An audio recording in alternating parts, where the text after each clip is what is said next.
السلام عليكم. أهلا بكم في عالم التطبيقات. لو أنت مهتم بالجديد والمفيد في عالم التطبيقات، تقدر دلوقتي تشترك في القناة وتفعل الجرس عشان يوصلك مننا كل يوم جديد ومفيد في عالم التطبيقات، ونقدر نشرح لك كل التطبيقات اللي تهمك في حياتك، سواء كانت تطبيقات محلية أو تطبيقات عالمية، زي تطبيقات العقارات، تطبيقات السيارات، التطبيقات اللي بتسرق بياناتك وبتستنزف حساباتك، وكمان تطبيقات التعارف. النهاردة هنتكلم عن تطبيق جو براوزر. التطبيق ده هو متصفح خاص بيمكنك بان انت تنزل الفيديوهات بسرعة كبيرة وامان. التطبيق ده مساحته 25 ميجا بايت، وحجم عمليات التنزيل ليه أكتر من مليون عملية تنزيل، وده بيدل على انتشار التطبيق وأهميته.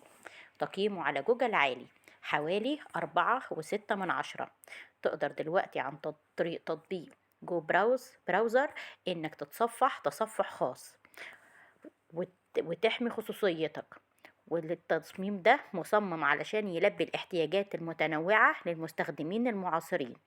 تقدر دلوقتي ان انت تستكشف الويب بحرية من غير قلق، وانك تحتفظ بخصوصيتك عن طريق عدم تسجيل سجل التصفح وملفات تعريف الارتباط وذاكرة التخزين المؤقت، وده بيمنحك تجربة أكثر أمانا أثناء زيارة مواقع الويب.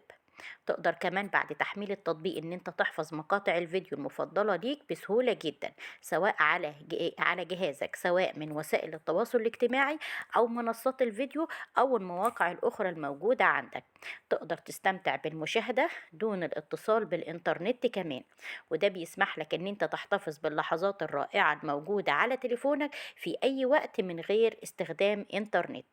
تقدر كمان عن طريق تحميل التطبيق ان انت توصل لمجموعة غنية من الروايات اللي بتغطي مختلف الانواع لتلبية احتياجات القراءة الخاصة بيك.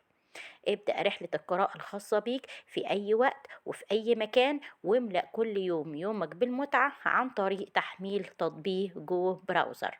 التطبيق ده تقييمه على جوجل عالي جدا، حوالي 4.6 من 10، وده بيدل على رضا المستخدمين عن التطبيق. كمان عن طريق التطبيق تقدر تحصل على تحديثات الأخبار الفورية، وتبقى مطلع على أحدث الأخبار في نفس الوقت في أي وقت. أتمنى أكون وصلت التطبيق ده بشكل سهل وبسيط، ويا ريت بعد تحميل التطبيق كل واحد يقول رأيه في التعليقات، سواء كانت تعليقات إيجابية أو تعليقات سلبية، علشان كلنا نستفيد من التطبيق. اشترك دلوقتي في القناة وفعل الجرس عشان يوصلك مننا كل يوم جديد ومفيد في عالمنا في عالم التطبيقات، أو تواصل معانا على صفحتنا، صفحة مراجع برامج الموجودة على الفيسبوك.